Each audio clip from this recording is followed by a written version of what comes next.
दरवाजे पर लगातार दस्तक की आवाज सुनकर मैंने आवाज लगाई और जल्दी से दरवाजे की तरफ गई। दरवाजा खोला तो मेरा पति गुस्से में लाल पीला हो रहा था। आज वो वक्त से कुछ जल्दी ही आ गया था। इतनी देर क्यों लगा दी दरवाजा खोलने में? वो एकदम अंदर आया और कहने लगा, किसके साथ मुंह काला कर रही थी? उसकी बात सुनकर मैं तो सन्न रह गई। ये क्या कह रहे हो? बिल्कुल ठीक कह रहा हूँ। दरवाजा खोलने में इतना वक्त लगता है क्या? ना तो दरवाजे से किचन का इतना दूर रास्ता है और ना ही कमरे का। तूने अपने आशिक को छत पर से भगाया है ना? वो दरवाजे के पास रुका और फौरन सीढ़ियों की तरफ बढ़ा और भागकर ऊपर चढ़ गया, जबकि मैं हैरान परेशान खड़ी रह गई थी। भाग गया कमबख्त कहीं का। उसने नीचे उतरकर गुस्से में उस शख्स के लिए बुरा भला कहा जिसका कोई वजूद ही नहीं था। मैं तो पूजा कर रही थी, इसलिए आने में देर हो गई। तुम गलत सोच रहे हो।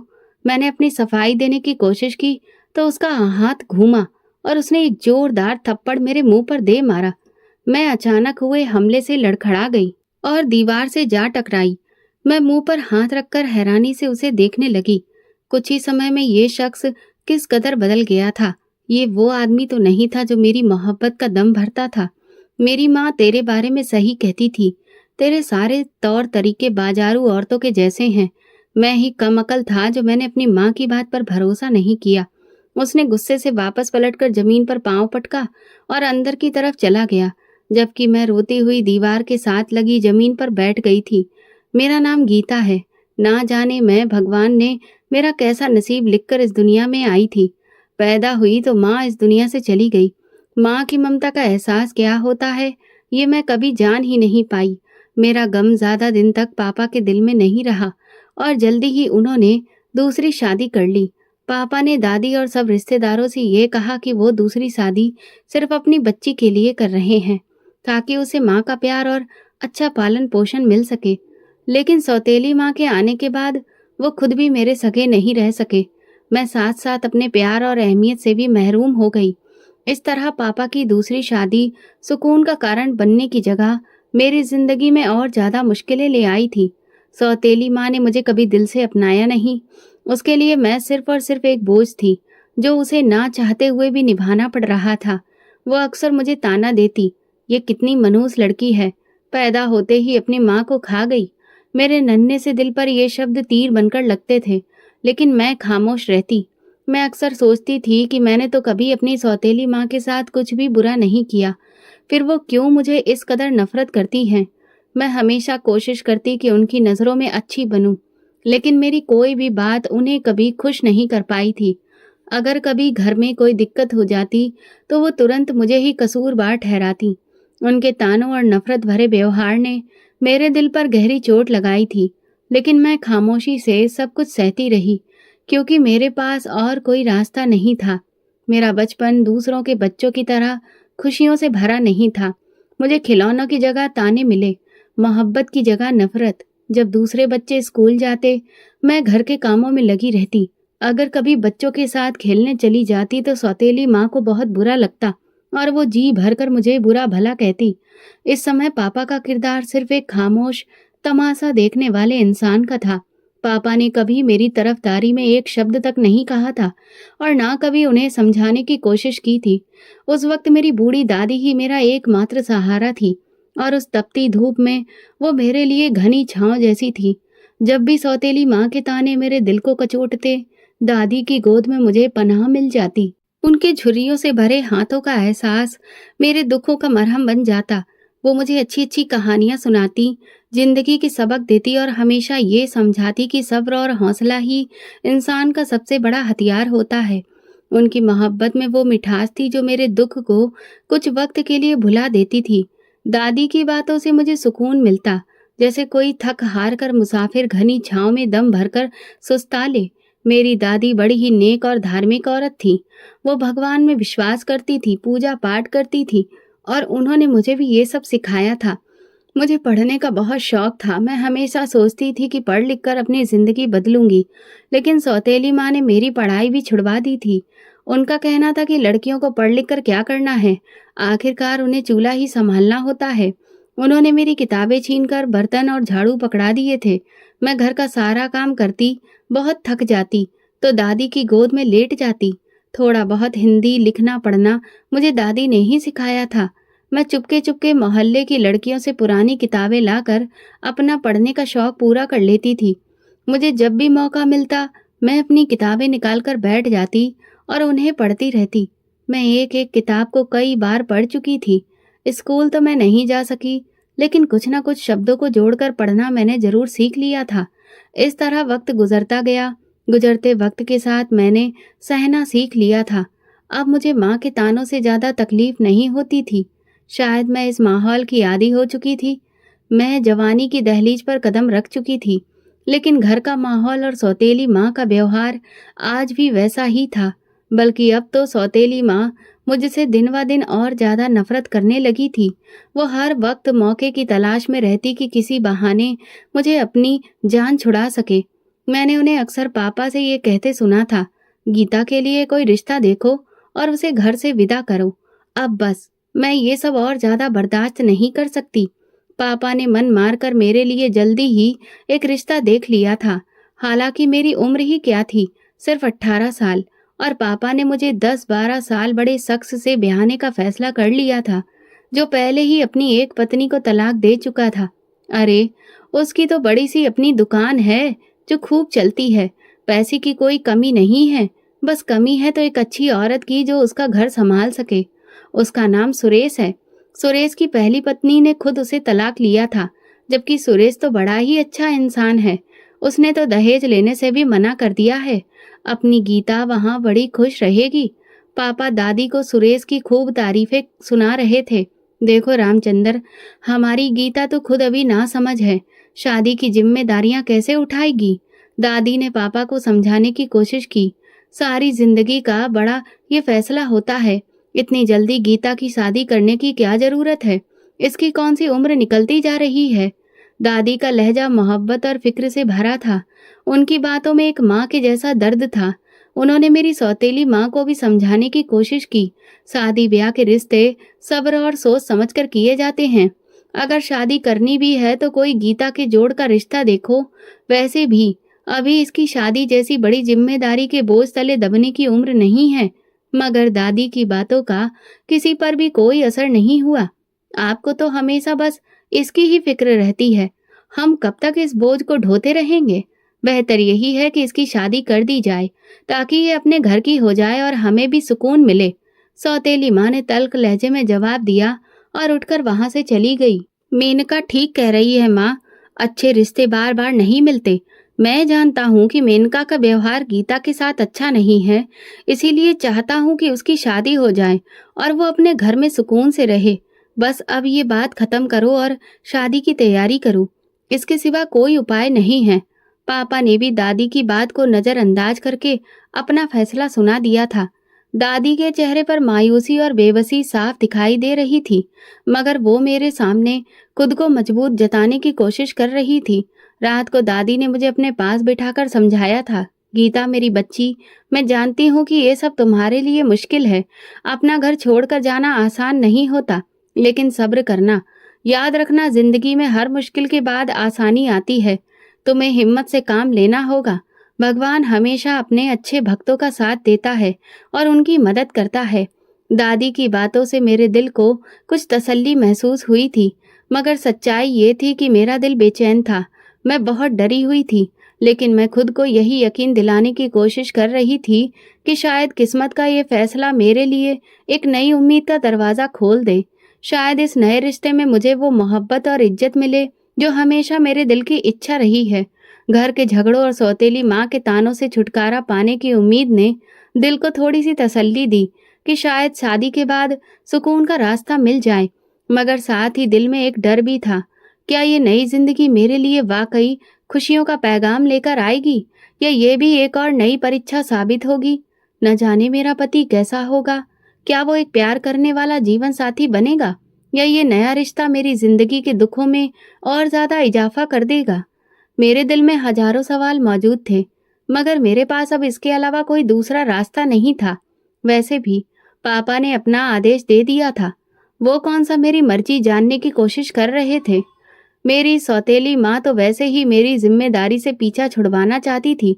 अब उसने शादी की तैयारी में भी वक्त बर्बाद करना ठीक नहीं समझा और जल्दी ही मुझे सुरेश के साथ हमेशा के लिए विदा कर दिया। ये सोचकर मत बैठी रहना कि पीछे तेरा कोई मायका मौजूद है। अब अपने बाप को भी 4 दिन सुकून से गुजारने दे। सौतेली माँ विदाई के वक्त मेरे कान में फुसफुसाकर बोली थी। मुझे उससे पहले ही कोई अच्छी उम्मीद नहीं थी। मैं चुपचाप आंसू बहाती अपने पति के संग चली आई थी, जिसने मुझे एक बड़े से घर में ले जाकर अपनी माँ के सामने खड़ा कर दिया था। ये मेरी पत्नी है माँ, कैसी कम उम्र, भोली भाली और खूबसूरत है ना। वो पूरी बत्तीसी निकाल कर बोला तो उसकी माँ ने हैरत से मुंह पर उंगली रखकर ऊपर से नीचे तक मुझे देखा। ये तुझे कहाँ से मिल गई? वो हैरानी से पूछ रही थी। बस माँ, मिल गई। अब उसे उस बदतमीज और फूहड़ औरत से तो 1000 गुना बेहतर है जो ये ऐलान करके गई थी कि मुझे अपनी बेटी नहीं देगी। देखो तो कैसी चांद सी दुल्हन मिली है तुम्हारे बेटे को। वो खुशी से फूला नहीं समा रहा था, पर उसकी माँ को मुझसे मिलकर कोई खास खुशी नहीं हुई थी। वो मेरे बारे में सवाल पर सवाल कर रही थी। मेरा पति इन सवालों से घबराकर मेरा हाथ पकड़कर मुझे अपने कमरे में ले गया। चल, तू थक गई होगी, आराम से बैठ। तुझे इस घर में कोई परेशानी नहीं होगी।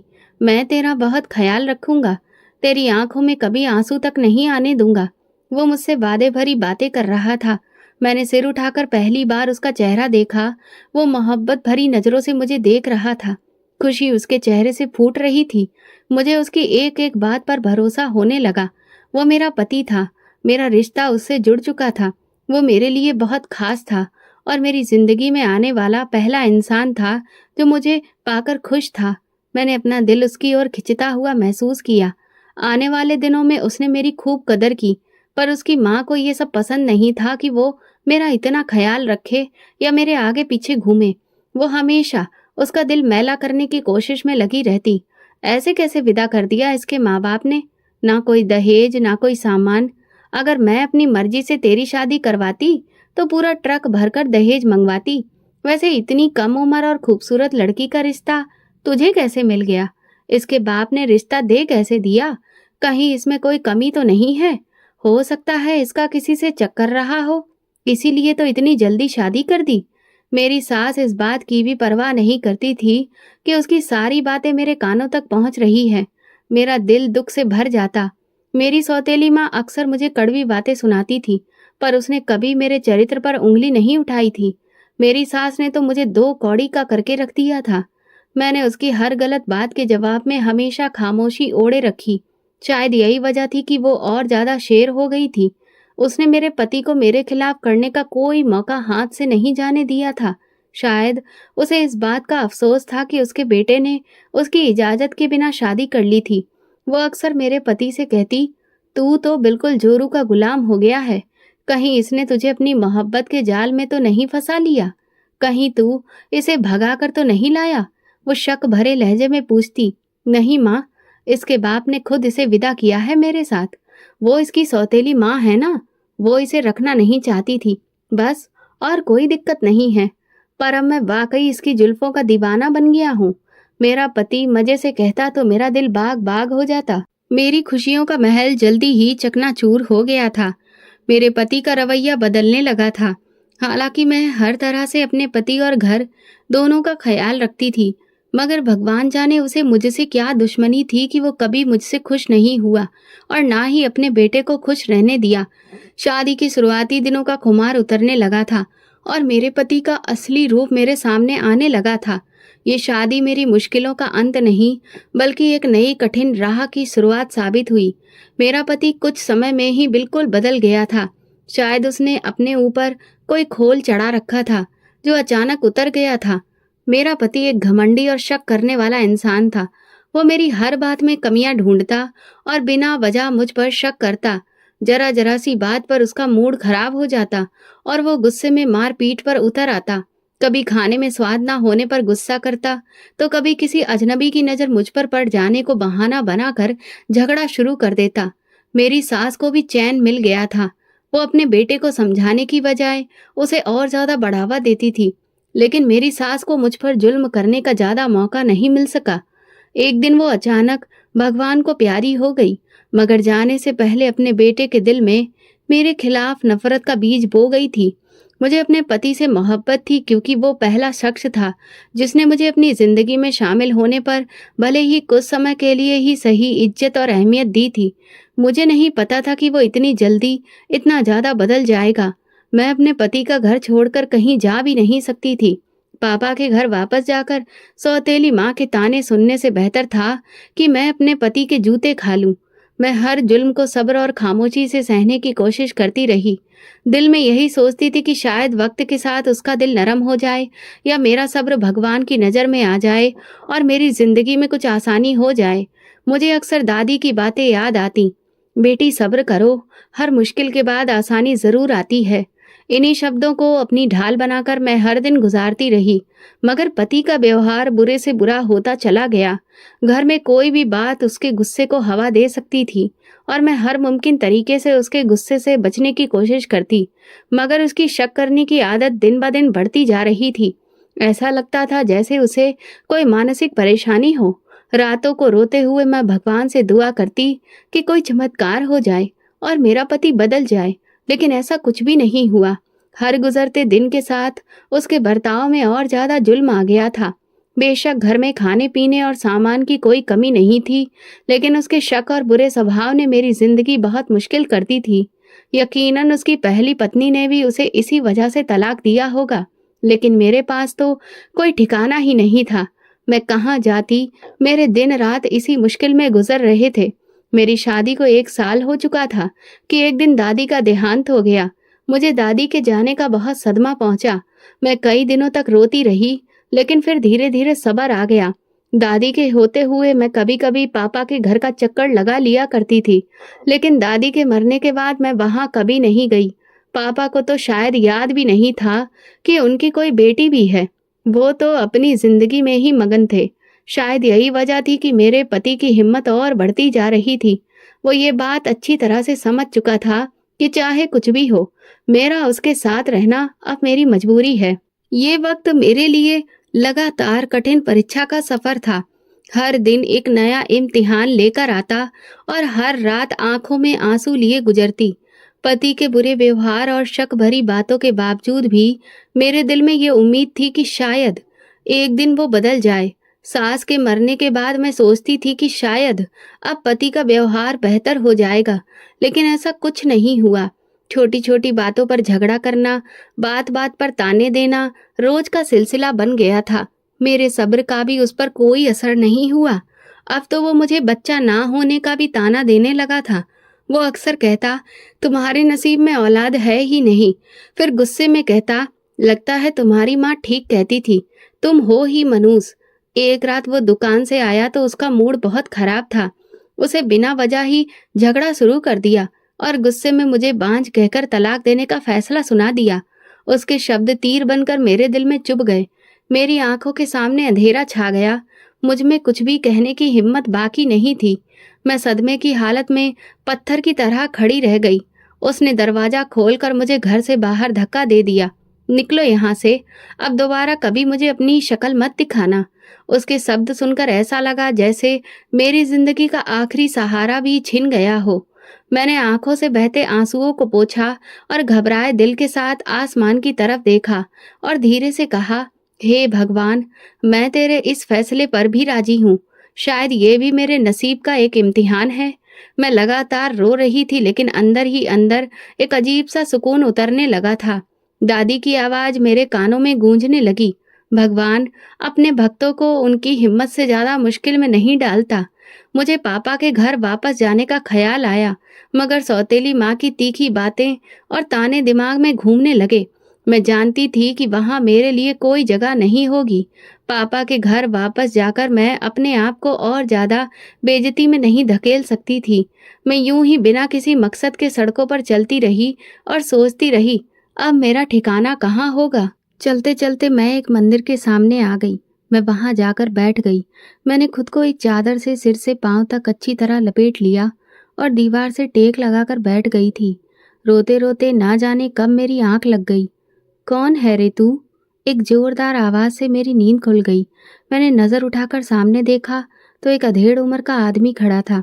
उसने लंबा सा चोला पहना हुआ था, गले में बड़े बड़े मोतियों की माला थी और वो लाल आंखों से मुझे देख रहा था। शायद वो इस मंदिर के आसपास ही रहता हो। मैं हैरानी से उसकी शक्ल देखती रही। बोलती क्यों नहीं? कौन है रे तू? कहाँ से आई है? उसने दोबारा सवाल दोहराया। मैं बहुत बुरी तरह घबरा गई थी। किशन, चुप हो जा, बच्ची डर गई है। मैं पता करती हूँ, एक बूढ़ी औरत ने कहा। अच्छे से पता कर लेना, संतोषी माँ आजकल बड़ी सख्ती में है। किशन ये कहकर वहां से चला गया। बूढ़ी औरत आकर मेरे पास बैठ गई। घर से भाग कर आई है क्या? उसने टटोलती हुई नजरों से मुझे देखा। आशिक धोखा दे गया होगा तेरा। नहीं, मैंने तुरंत इनकार में सिर हिलाया। पति ने घर से निकाल दिया। क्या तू शादीशुदा है? बूढ़ी औरत ने हैरानी से पूछा। ए लड़की, झूठ मत बोलना। उसे मेरे शादीशुदा होने पर शक था। मेरी उम्र वैसे ही कम थी और ऊपर से इन 2 सालों में मैं और भी ज्यादा कमजोर हो गई थी। मैंने बिना रुके उस औरत को अपने सारे हालात सुना दिए। मेरा कोई ठिकाना नहीं है अम्मा, जाऊं तो कहाँ जाऊं? सारी बात सुनकर उसने एक ठंडी सांस भरी। तू यहाँ आराम से रह मेरी बच्ची, कोई तुझे कुछ नहीं कहेगा। अक्सर पुलिस पूछताछ करने आ जाती है तो थोड़ा ख्याल रखना पड़ता है। मैंने दरबार पर रहना शुरू कर दिया था। दिन में लंगर से 2 वक्त का खाना मिल जाता और रात को मंदिर के आंगन में सोने की जगह। ये जगह मेरे लिए दुनिया की नफरतों से दूर एक पनाहगाह बन गई थी। पेट भरकर खाना मिलता और कोई ताना भी नहीं देता था। संतोषी माँ मेरा ख्याल रखती थी। मुझे उनमें अपनी दादी का चेहरा नजर आता था, वही झुर्रियाँ लेकिन मेहरबान चेहरा। मेरे अलावा वहाँ और भी बेसहारा औरतें थीं। सुबह शाम यहाँ बहुत सारे लोग आते थे। कुछ लोग आकर प्रार्थनाएं करते, कुछ पूजा करते, कुछ मर्द और औरतें वहाँ भीख मांगते। कुछ औरतें ऐसी भी थी जिनका मकसद गलत होता था। कई औरतों ने मुझे भी परेशान करने की कोशिश की थी। अरे, यहाँ कहाँ बैठी है? हमारे साथ चलेगी तो तेरे वारे न्यारे हो जाएंगे। संतोषी माँ हर बार ऐसी औरतों को डांट कर भगा देती थी। निकल जा यहाँ से, क्यों परेशान कर रही हो बच्ची को? धीरे धीरे किशन को भी मेरी अच्छी फितरत का अंदाजा हो गया था। मैं ना भीख मांगती थी और ना किसी गलत काम में साथ देती थी। अक्सर लोग मेरे आगे कुछ रुपए रख जाते थे, लेकिन मैं वो भी नहीं उठाती थी। मुझे रुपए की तमन्ना नहीं थी, पेट भरने को रोटी चाहिए थी। वो मिल रही थी। मैं भी पूजा करती और भगवान से अपने लिए मदद मांगती। किशन समझ गया था कि मैं सिर्फ हालात की मारी थी। मुझे दरबार पर रहते हुए काफी वक्त गुजर चुका था। अब तो दरबार पर रहने वाले सब लोगों से मेरी जान पहचान हो गई थी। मैं ज्यादातर मंदिर के पिछले आंगन में बैठी रहती थी, क्योंकि सामने की तरफ ज्यादा भीड़ भाड़ होती थी और अक्सर वहां मर्दों का आना जाना लगा रहता था। मुझे उनकी नजरें पसंद नहीं थी, इसलिए मैं पीछे की ओर ही रहती और रात को वहीं संतोषी माँ के साथ लेटकर सो जाती थी। एक दिन मैं मंदिर के आंगन में सो रही थी कि अचानक तेज बारिश शुरू हो गई। मैं जल्दी से अंदर की ओर भागी ताकि खुद को बारिश से बचा सकूं। जैसे ही मैं अंदर गई, अचानक एक मासूम बच्चे के रोने की आवाज ने मेरे कदमों को रोक दिया। बच्चे के रोने की आवाज मंदिर की पिछली दीवार की तरफ से आ रही थी। मैं चौंक कर धीरे धीरे उस तरफ बढ़ने लगी। दरवाजा खोलकर बाहर गई तो एक झटका लगा। मंदिर के दरवाजे के पास एक छोटा सा बच्चा जमीन पर लेटा हुआ था। वो बच्चा सर्दी से कांप रहा था और जोर जोर से रो रहा था। मैं तेजी से उसके पास पहुंचकर उसे गोद में उठा लिया। मैंने उसे सीने से लगा लिया। जैसे ही मैंने उसे सीने से लगाया, उसका रोना और तेज हो गया। ऐसा लगता था जैसे वो भूख से बेहाल हो। बच्चा इतना छोटा था जैसे अभी कुछ दिन पहले ही पैदा हुआ हो। मेरे हाथ कांपने लगे। न जाने कौन इतना बेरहम था कि इस मासूम बच्चे को यहाँ इस तरह से फेंक कर गया था। मैंने जल्दी से अपना स्वेटर उतारा जो संतोषी अम्मा ने मुझे पहनने को दिया था और बच्चे को उसमें लपेटकर अपने सीने से लगा लिया ताकि वो कुछ गर्मी महसूस कर सके। बच्चे के नन्हे वजूद को गोद में लेते ही मेरे दिल में अजीब सी ममता जाग उठी थी। मंदिर के आंगन में उस वक्त कोई नहीं था। मैंने बच्चे को अच्छे से लपेटा और थपकियां देने लगी। थोड़ी देर बाद उसका रोना धीरे धीरे बंद हो गया और वो मेरे सीने से लिपटकर सो गया।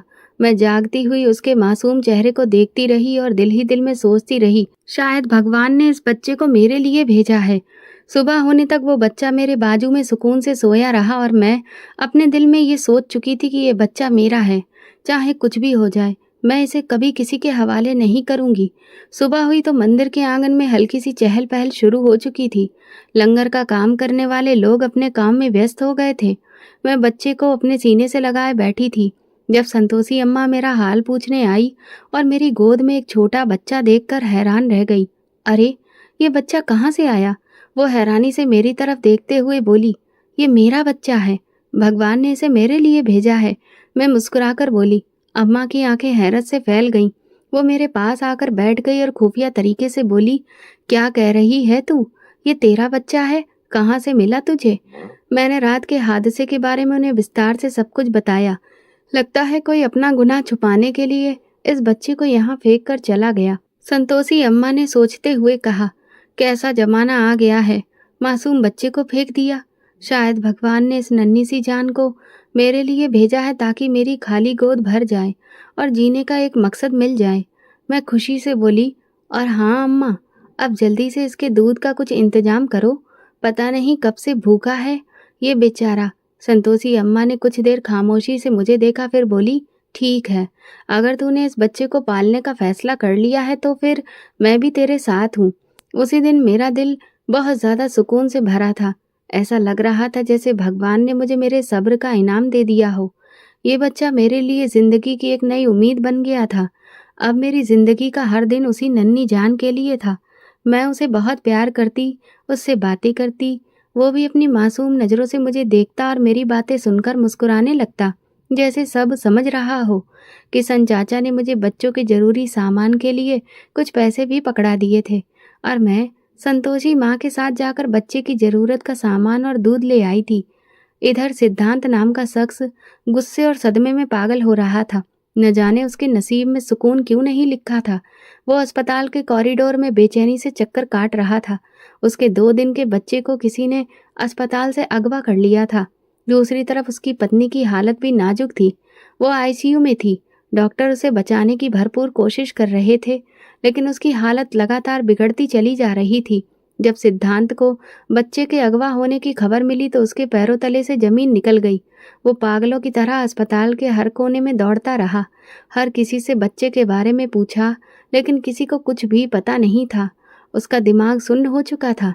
एक तरफ उसकी पत्नी जिंदगी और मौत के बीच में झूल रही थी और दूसरी तरफ उसका बच्चा लापता हो चुका था।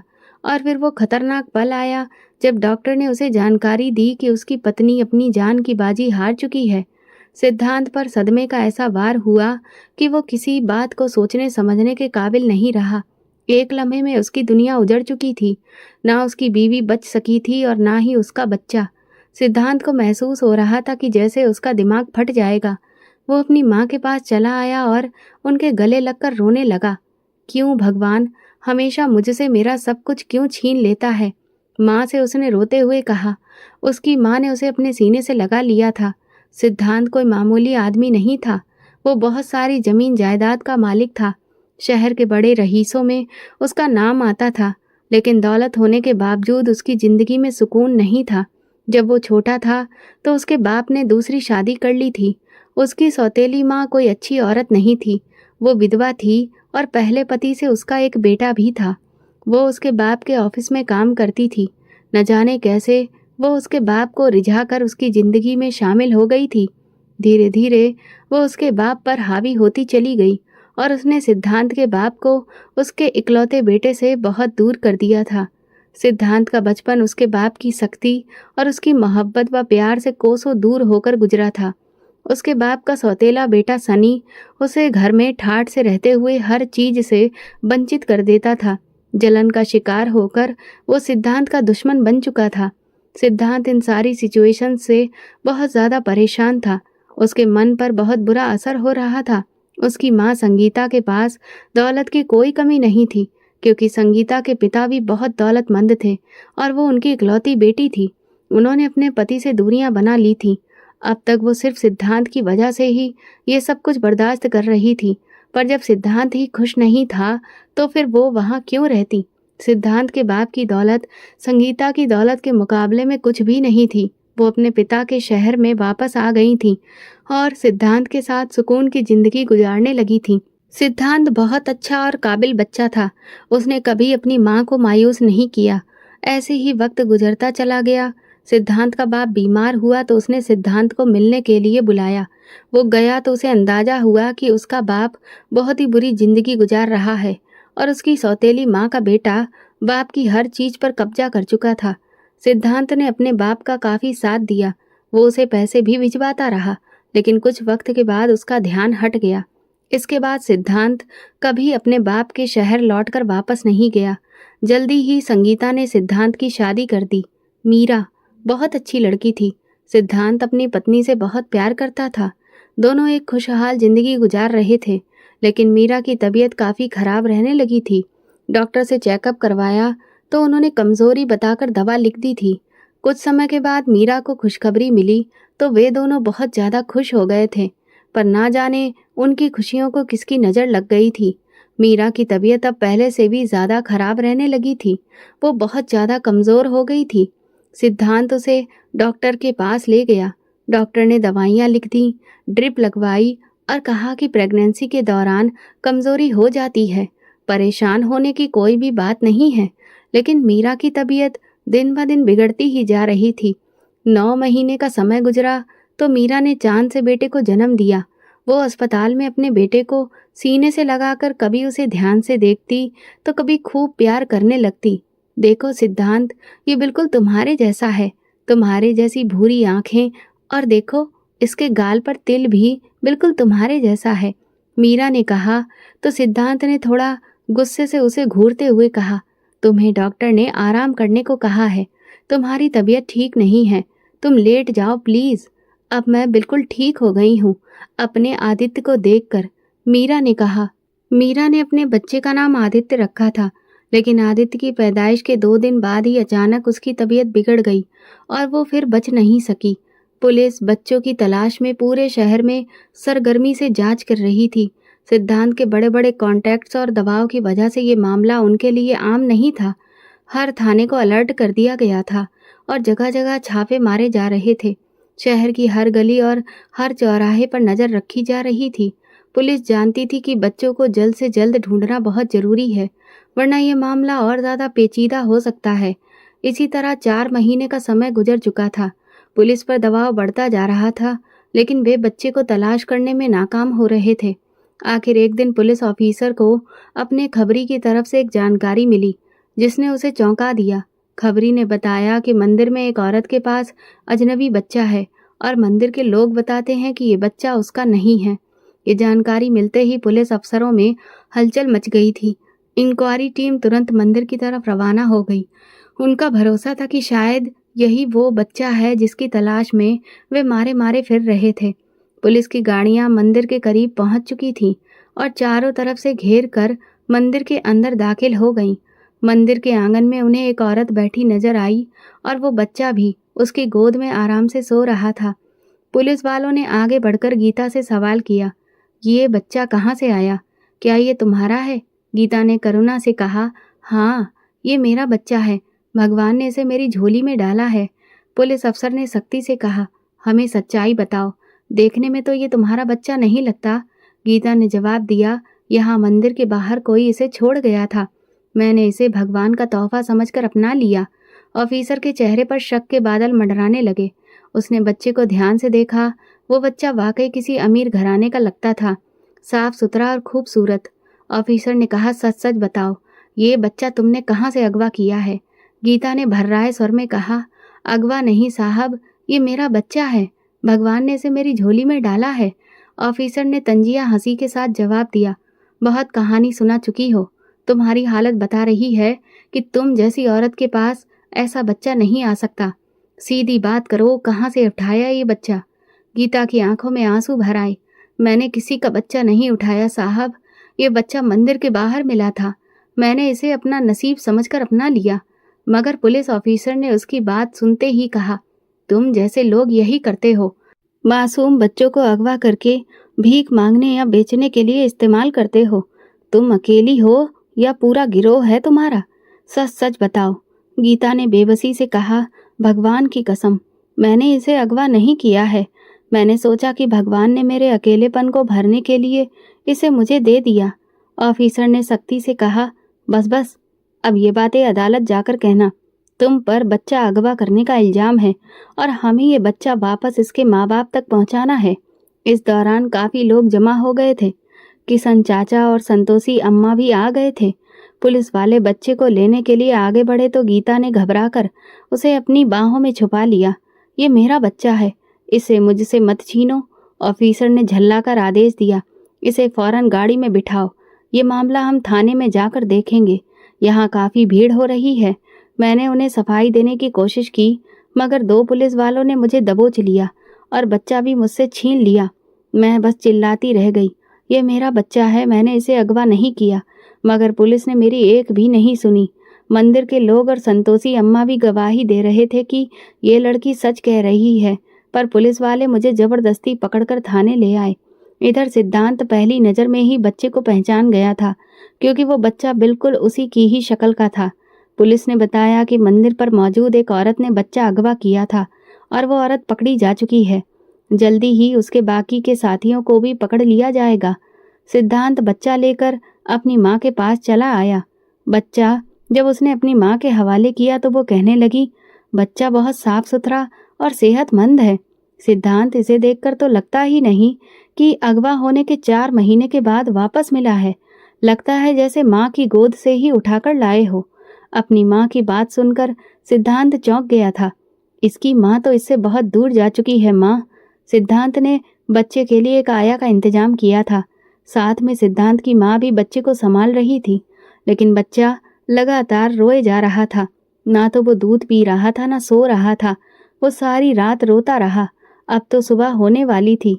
सिद्धांत की माँ को लगने लगा कि उसकी तबीयत खराब है, शायद पेट में दर्द है। ऐसा करते हैं कि इसे डॉक्टर के पास लेकर चलते हैं।